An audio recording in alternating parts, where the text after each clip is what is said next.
Bab 35, jangan duduk diam dan tidak menerima apapun.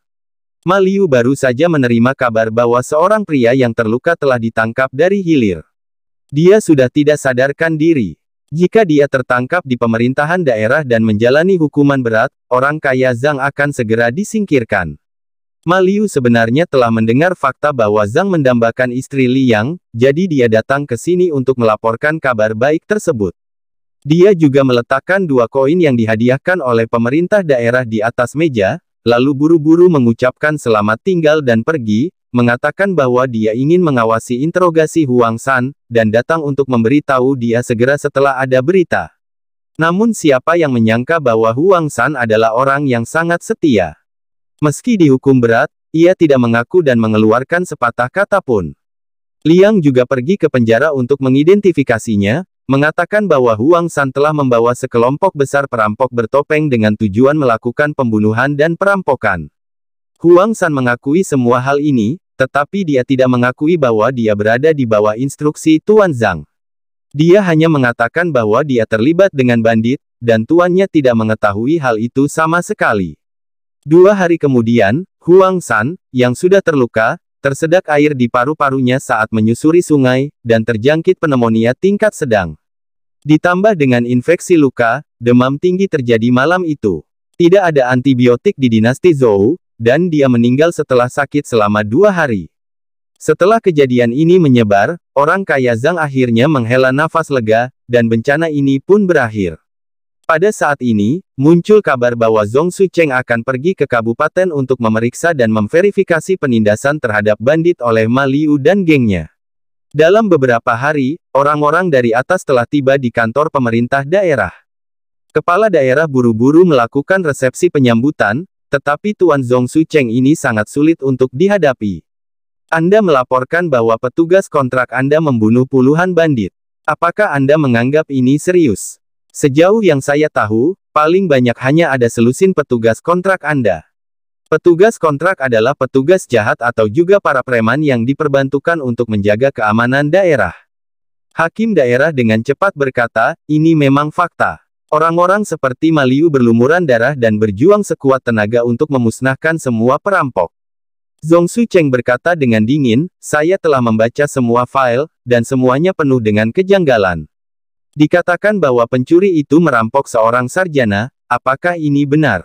Itu benar. Hakim daerah tidak bisa menahan diri untuk tidak menyeka keringat dingin di dahinya, tidak tahu mengapa bosnya menanyakan pertanyaan ini. Konyol, apakah kamu membutuhkan orang berjumlah 60-an atau 70-an untuk merampok seorang sarjana? Kamu bahkan tidak bisa mengarang hal-hal sembarangan. Apa menurutmu kita yang superior itu bodoh? Zhong Sucheng menjadi semakin marah ketika dia berbicara, berapa banyak uang yang bisa dimiliki seorang sarjana berbakat. Apakah layak bagi begitu banyak orang untuk berusaha mengambilnya?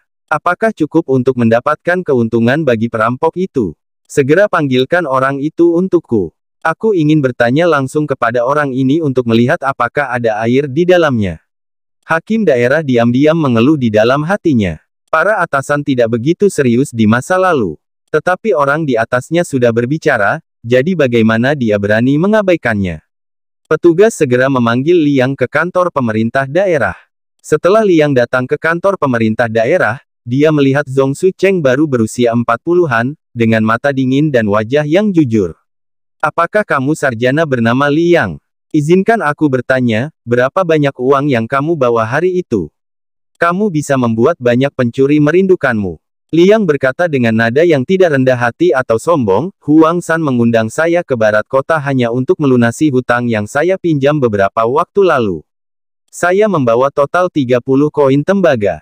Setelah mendengar ini, Zhong Sucheng menengadah ke langit dan tertawa, menurutku ini kebohongan. Uang ini awalnya adalah hutang, jadi sejak Huang San mengajakmu bertemu, uang ini secara alami adalah miliknya. Sekarang setelah dia punya uang, kenapa dia masih membawa begitu banyak orang untuk merampokmu? Seharusnya kamu tidak punya uang lagi pada saat itu. Mungkinkah tubuhmu terbuat dari emas?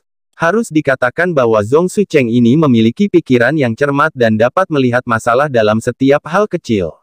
Tapi Liang sudah menyiapkan draftnya, dan hanya berkata sambil tersenyum, Yang Mulia, Huang San memanggil begitu banyak orang tanpa punya alasan lain, selain ingin mencuri salah satu resep rahasia saya. Selain itu, ada orang-orang baik seperti Niu Er dan saudaranya yang mengorbankan nyawanya untuk melindungi saya, jadi Huang San membawa begitu banyak orang untuk mengambil paksa resep saya. Resep rahasia? Resep rahasia apa? Katakan padaku. Zhong Sucheng berkata dengan dingin. Pria kecil ini bermimpi beberapa waktu lalu. Dalam mimpi itu, makhluk abadi mengajari saya cara luar biasa untuk membuat es dan salju di tengah musim panas. Dengan metode ini, saya menghasilkan banyak uang selama pekan raya kuil. Semua orang di daerah ini mengetahui hal itu. Banyak keluarga kaya yang secara pribadi mencicipi makanan penutup es dan salju yang saya buat, dan mereka semua dapat bersaksi. Belum lagi, Zhong Sucheng benar-benar tidak mengetahui hal ini. Dia tercengang dan terlihat tidak percaya. Menciptakan es dan salju di tengah musim panas. Bagaimana ini mungkin? Sejauh yang aku tahu, bahkan keluarga kerajaan di ibu kota menggali gudang es untuk menyimpan es.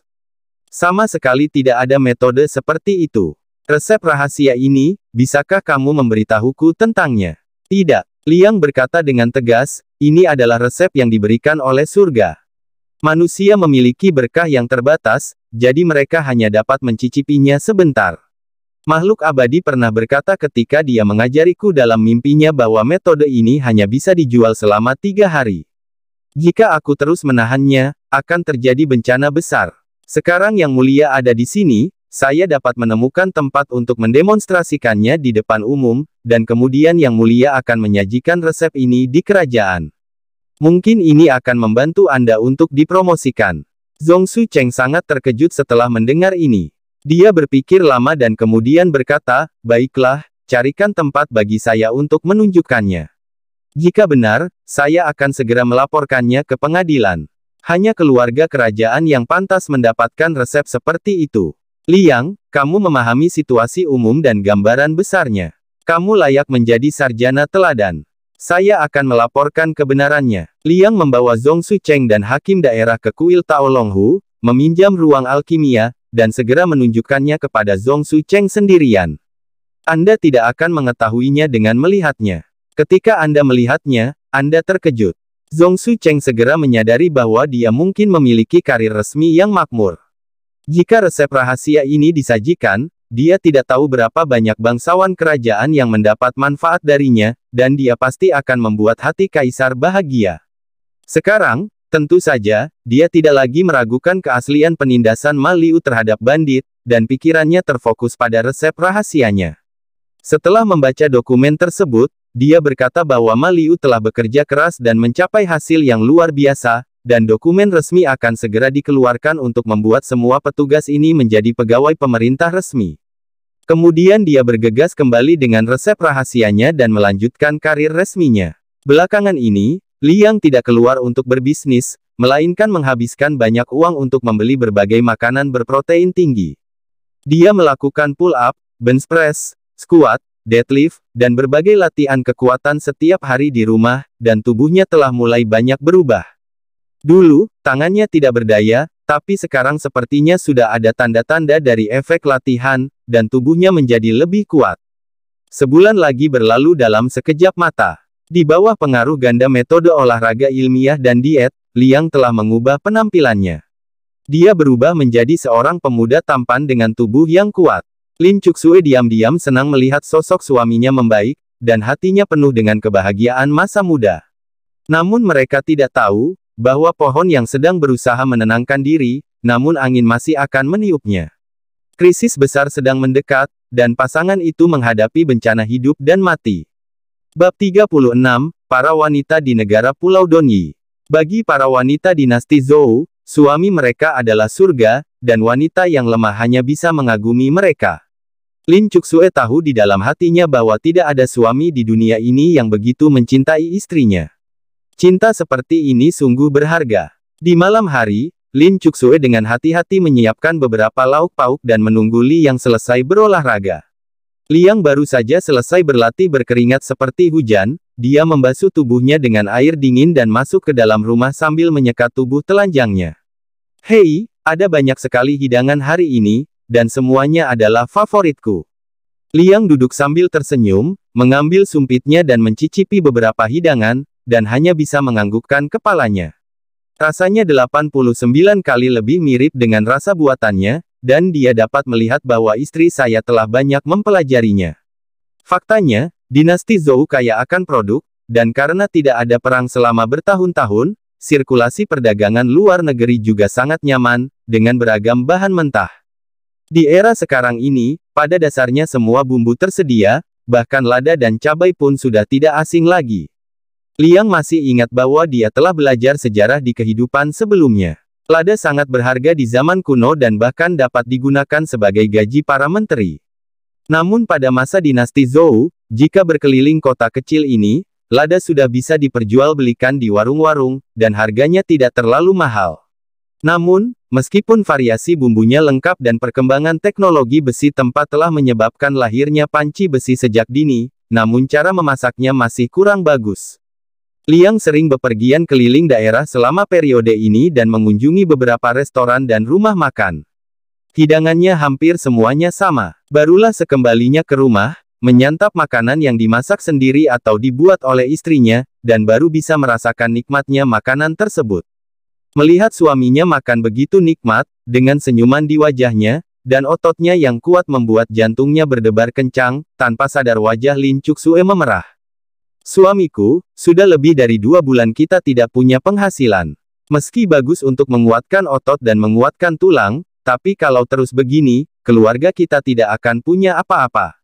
Sebagai seorang istri, saya juga tahu kerajinan menyulam. Jika boleh, saya akan keluar dan melakukan pekerjaan, yang bisa dianggap sebagai penambah penghasilan keluarga. Lin Chuxue adalah wanita yang sangat cerdas yang tahu bahwa dia tidak boleh tidak menghormati suaminya dengan cara apapun. Meminta suami keluar untuk mencari nafkah dan mencari uang secara langsung merupakan tindakan yang melanggar etika, jadi dia mengambil tindakan menghindar. Dia masih ingat suaminya sering memukuli ketika dia bergerak, dan dia bahkan lebih berhati-hati ketika berbicara. Begitu dia mengatakan ini, Liang tersenyum dan berkata, sepertinya uang di rumah hampir habis, dan kamu ingin aku keluar dan mencari pekerjaan, bukan? Lin Chuxue sangat ketakutan sehingga dia buru-buru menundukkan kepalanya dan dengan enggan membela diri, bukan itu yang saya maksud. Kita masih memiliki lebih dari 50 koin tembaga yang tersisa di rumah. Jika saya menggunakannya dengan hemat, itu akan bertahan selama beberapa tahun. Hanya saja saya juga membaca buku ketika masih kecil. Saya pandai bekerja dan tidak menganggur saat senggang. Saya juga meminta suami saya untuk membaca lebih banyak buku karya orang bijak. Saya bisa menghidupi keluarga kita. Hehe, apa yang kamu katakan bukan itu maksudmu. Liang membatin, mengambil sumpit dan berkata sambil makan, saya tidak menganggur akhir-akhir ini. Saya pergi keluar untuk memeriksa pasar dan sudah memutuskan apa yang ingin saya lakukan. Ada banyak produk di sini, tapi sayang semua orang tidak tahu cara memasak. Saya ingin memulai usaha, memulai bisnis catering dan restoran. Ketika Lin Chuxue mendengar ini, wajahnya terlihat gugup. Suamiku, bisakah kamu berganti profesi? Kudengar tidak mudah menjalankan bisnis restoran di daerah kita. Konon banyak eksploitasi. Restoran terbesar di daerah ini penuh dengan pelanggan. Restoran ini dijalankan oleh kerabat Kapten Liu di kota. Tidak ada bisnis yang lebih baik dari bisnisnya. Selama ada sebuah restoran lain menjadi makmur, Kapten Liu pasti akan menemukan sekelompok bajingan untuk pergi dan menimbulkan masalah, atau bahkan dia terlibat sendiri. Ini telah terjadi beberapa kali. Jika Anda ingin melakukan bisnis ini, Anda harus membayar banyak uang kepada Kapten Liu. Jika tidak, saya khawatir Anda tidak akan dapat melakukannya di daerah ini. Menurut Lin Chuxue, suaminya hanyalah seorang sarjana cerdas yang menemukan cara membuat es dan salju dalam mimpinya dan menghasilkan banyak uang. Dia mendengar hal-hal ini dari jalanan dan gang, dan kekhawatirannya terlihat jelas. Liang hanya tersenyum tipis, jangan khawatir, saya hanya melakukan transaksi jual-beli, dan tidak ada orang lain yang bisa memanfaatkan saya. Restoran ini adalah tentang menghasilkan uang, tetapi yang terutama tentang membuat nama untuk dirinya sendiri.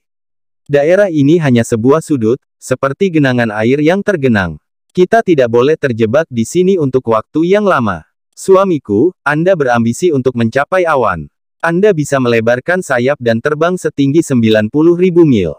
Makanlah yang enak. Lin Cuxue diam-diam khawatir jika suaminya terlalu banyak bicara, dia mungkin akan menimbulkan masalah. Tapi Liang sudah punya ide. Jika dia ingin restorannya makmur, dia harus merekrut pelayan pria dan wanita. Letaknya dekat dengan muara laut, dan sering kali ada beberapa wanita Donyi yang mencari nafkah dengan tampil seni di sana. Donyi atau Yi Timur, Hanzi, Dongyi, Pinyin, Donyi adalah istilah kolektif untuk masyarakat kuno yang ditemukan dalam catatan-catatan Tiongkok. Definisi Donyi bervariasi sepanjang zaman, tetapi dalam kebanyakan kasus merujuk pada penduduk Tiongkok Timur, kemudian, semenanjung Korea dan kepulauan Jepang. Meskipun wanita ini bertubuh kecil dan cantik, temperamen mereka sangat lembut. Konon mereka datang ke dataran tengah setelah perjalanan panjang dari negara Pulau Timur ke Goryeo. Di dinasti Tianzhu, semua pelayan adalah laki-laki. Mereka hanya berpikir bahwa laki-laki memiliki kekuatan fisik yang baik dan kaki yang cepat, tetapi mereka tidak mengetahui fungsi luar biasa dari seorang pelayan. Sudah 2 bulan, saatnya keluar dan melakukan beberapa aktivitas. Liang berbaring, mengucapkan selamat tinggal kepada istrinya Lin Cuxue, dan memasukkan tongkat 2 bagian ke punggung bawahnya. Lalu dia mengenakan jubah panjang, membuka pintu dan keluar. Saat Anda membuka restoran pertama kali, ajaklah sekelompok wanita dari Pulau Donyi untuk bekerja bersama Anda. Bab 37, ingin mengendurkan kulit. Setelah keluar rumah, Liang mulai memeriksa toko-toko yang tidak terpakai di jalanan dan gang. Semua toko bagus di daerah ini sudah terisi, dan cukup sulit untuk menemukan toko kosong di sudut yang bagus. Setelah berjalan-jalan, tiba-tiba saya melihat sebuah bangunan kayu berlantai 3 berdiri tegak dan dihias dengan megah. Ada sebuah plakat dengan 3 tulisan besar tergantung di atasnya. Menara Song Yue. Meski bangunan kayu ini sangat megah, namun sebenarnya di dalamnya sepi. Sudah hampir jam makan siang, namun tidak terlihat seorang pun duduk di dalamnya. Jika dilihat lebih dekat, terlihat bahwa penjaga toko berdiri dengan lesu di belakang konter, dan para pelayan muda berdiri di depan pintu sambil menguap. Sepertinya sudah lama tidak ada pelanggan. Liang diam-diam tertawa di dalam hatinya. Sayang sekali dia telah memakai sepatu besinya hari ini. Dia tidak menyangka bahwa ketika dia melihat ke belakang, dia akan berada di tempat yang remang-remang. Apalagi restoran ini terletak di kawasan yang sibuk dan dikelilingi oleh tempat-tempat yang menjual makanan. Dia benar-benar tidak tahu alasan manajemennya yang buruk. Memikirkan hal ini, Liang masuk ke restoran. Beberapa pelayan tidak menunjukkan reaksi sama sekali. Penjaga toko, kenapa kamu tidak menyapa pelanggan ketika mereka datang? Apakah ada cara berbisnis seperti ini? Mendengar Liang berbicara, penjaga toko di belakang konter terbangun dari mimpi. Kalian, mengapa kalian tidak terburu-buru menyambut tamu terhormat ketika mereka datang ke rumah kita? Segera beritahu dapur untuk menyalakan apinya. Pelanggan telah datang. Melihat betapa bersemangatnya penjaga toko, Anda bisa tahu sudah berapa lama sejak tidak ada pelanggan. Orang-orang di restoran berlarian, dan setelah beberapa saat teh disajikan. Liang memperhatikan dengan mata dingin dan menemukan bahwa baik penjaga toko maupun pelayannya bersikap hangat terhadap orang lain, dan sama sekali tidak asal-asalan. Liang menyesap teh yang disajikan. Itu adalah salah satu teh terbaik di zaman ini. Bahkan cangkir tehnya pun terbuat dari seladon. Seladon adalah istilah untuk tembikar yang menunjukkan barang-barang yang diglasir dengan warna seladon hijau giok, juga dikenal sebagai greenware atau peralatan ramah lingkungan. Liang melihat tanda air yang tergantung di dinding dan memesan beberapa hidangan yang kelihatannya enak. Pada zaman ini, meskipun tersedia panci besi untuk memasak, namun teknik memasaknya tunggal dan cara memasaknya sederhana dan kasar. Karena alasan inilah Liang sudah siap di dalam hatinya, tetapi dia tidak menyangka bahwa ketika hidangan ini disajikan dan dicicipi, itu benar-benar masuk akal. Saat ini berbeda dengan masa lalu. Orang-orang seperti Niu Er dan Ma Liu jarang pulang ke rumah, dan tidak dapat dihindari untuk makan di restoran. Oleh karena itu, Liang masih memiliki pendapat tertentu dalam teknik memasak. Para koki di gedung Song Yue ini pasti di atas rata-rata. Setelah selesai makan, Liang memanggil penjaga toko. Penjaga toko sudah berusia awal 50-an tahun ini. Dia terlihat jujur dan sopan. Dia tidak tahu apakah bisnisnya tidak mudah untuk dikhawatirkan. Orang tua, saya melihat keluar gedung dan melihat tidak ada orang di dalam. Saya pikir restoran ini tidak tahu cara menjalankan bisnis, tapi saya tidak menyangka makanannya cukup enak. Bolehkah saya bertanya mengapa bisnisnya begitu suram? Menurut saya restoran terdekat menjalankan bisnis dengan baik. Begitu dia mengucapkan beberapa kata ini, hampir menyentuh saluran air mata lelaki tua itu. Sebelum dia bisa mengatakan apapun, seorang lelaki tua menangis terlebih dahulu. "Tuan, saya melihat Anda terlihat sangat berbakat dan memiliki wajah yang tampan. Anda seharusnya menjadi seorang sarjana, bukan? Jika Anda selesai makan nanti, pastikan untuk tidak keluar melalui pintu depan. Saya akan meminta pelayan untuk membawa Anda melalui pintu belakang, jika tidak saya khawatir akan menimbulkan masalah bagi Anda, tamu yang terhormat. Saya sudah lama membuka restoran di sini. Tapi setelah menjamu tamu terakhir hari ini, Tuan, saya akan menutup restoran besok dan kembali ke pedesaan." Hal ini diucapkan dengan sangat sedih, dan membuat orang bingung. Sejak zaman dahulu, restoran selalu menjamu tamu melalui pintu depan dan keluar dari pintu depan. Para pelayan saling menyapa dengan senyuman. Dan menilai dari fakta bahwa itu akan ditutup besok, mustahil untuk terus bekerja. Liang awalnya ingin mengambil alih toko yang tidak terpakai, tetapi dia sangat mengantuk sehingga dia bisa tahu sekilas bahwa ada sesuatu dalam pikiran lelaki tua itu, jadi dia tidak bisa tidak bertanya. "Pak Tua, Anda belum menjawab pertanyaan saya. Mengapa bisnis restoran ini begitu suram, sedangkan bisnis di dekatnya berjalan baik?" Penjaga toko tua itu menunjuk ke sebuah restoran di seberangnya dan berkata dengan getir, "Ini nasib buruk saya. Saya tidak memiliki ide yang baik ketika memilih restoran ini, dan saya bersaing melawan restoran yang penuh dengan pelanggan itu. Bisnis sedang booming ketika pertama kali dibuka, tetapi sejak restoran di seberang jalan dibuka, para penyamun datang setiap hari untuk memulai perkelahian. Tamu datang ke sini untuk makan dan bersenang-senang. Siapa yang ingin diganggu sepanjang hari, jadi wajar saja mereka tidak berani datang. Saya meminta tuan muda keluar melalui pintu belakang. Ini yang saya waspadai." Ketika Liang mendengar ini, dia berkata, "Kamu bisa melaporkannya ke pejabat. Saat ini siang hari bolong dan dunia cerah. Bukankah akan ada orang yang peduli dan menindak kejahatan yang disebabkan oleh para gangster?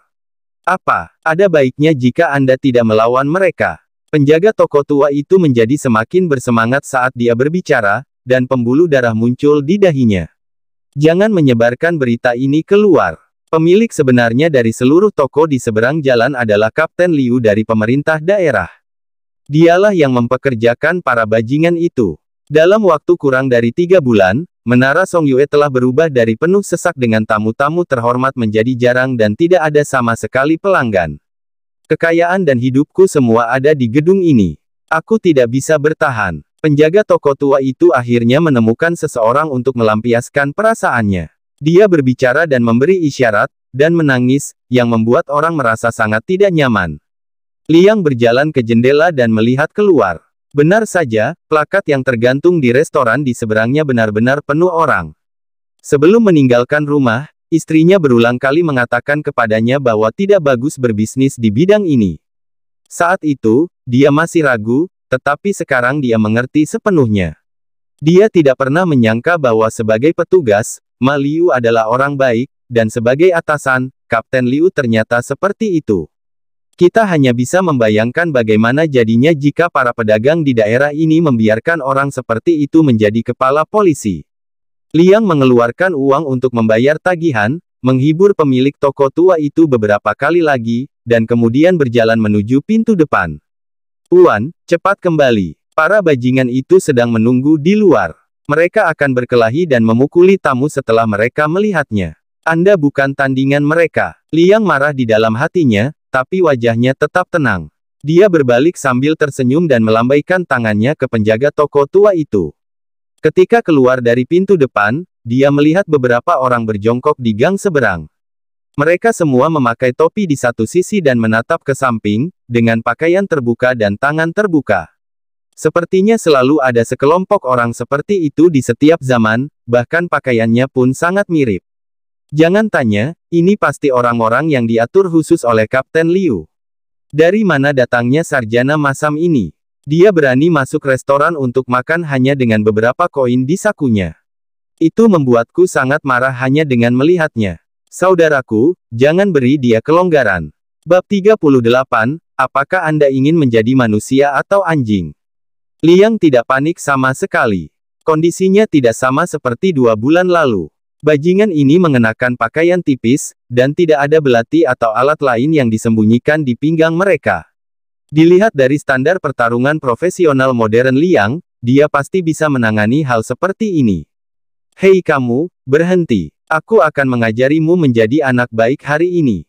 Jika kamu bergegas ke Menara Songyue untuk makan malam lagi, aku akan mematahkan kedua kakimu. Liang tersenyum dan berkata, jika ini masalahnya, saya seharusnya menghentikan Anda sebelum makan. Mengapa Anda datang memprovokasi saya setelah selesai makan? Pemimpin dari ketiga bajingan ini berkata, saya hanya ingin Anda mengeluarkan uang dan memuntahkannya.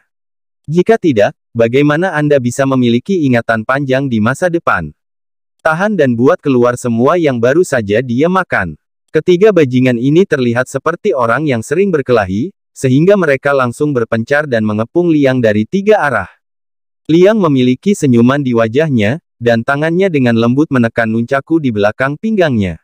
Wata, wata, bang bang bang. Serangan Liang seperti kilat, sebelum ketiga orang ini bisa mengerti, mereka telah menerima pukulan keras dari nunchaku di kepala mereka, dan mereka jatuh dengan kepala berdarah. Tuan Liang, siapa yang berani bertarung denganmu? Beberapa orang yang kebetulan lewat, semuanya berwajah merah dan berbau alkohol. Ketiga orang ini menghalangiku di luar, jangan bicara di sini, pergilah dan bawa mereka ke gang. Setelah Liang mengucapkan beberapa patah kata, Niu Er dan 8 saudaranya menyadari bahwa dermawan besar mereka sebenarnya telah dihadang. Niu Er melambaikan tangannya, dan 2 atau 3 dari saudaranya datang menangkap mereka, menyeret orang-orang ini ke gang gelap dan memukuli serta menendang mereka. Hanya dalam sekejap mata, ketiganya dipukuli hingga hidung dan mulutnya mengeluarkan darah. Tolong beritahu saya nama Anda. Jika tidak, saya akan menyeret Anda semua ke barat kota untuk menanam bunga teratai hari ini. Menanam bunga teratai berarti mengikat orang ke batu dan langsung melemparkannya ke dalam air hingga tenggelam. Niu Er, aku tidak takut padamu. Seorang bajingan dipukuli sampai dia muntah darah, tapi dia tetap berbicara kasar, kami adalah orang-orang Kapten Liu Putu. Cepat, ayo kalian semua pergi. Meskipun kalian begitu sombong dan mendominasi, kalian bukan apa-apa di depan Kapten Liu. Niu Er pun kaget saat mendengar kata, Kapten Liu Captou, dan diam-diam berteriak di dalam hatinya. Seperti kata pepatah, seorang bujangan tidak bisa memperebutkan kekuasaan. Kapten Liu ini bertanggung jawab untuk menekan wilayah di kota kabupaten. Tapi sekarang sudah terlambat untuk menyesalinya. Orang tersebut telah dipukuli seperti ini dan mereka benar-benar tersinggung.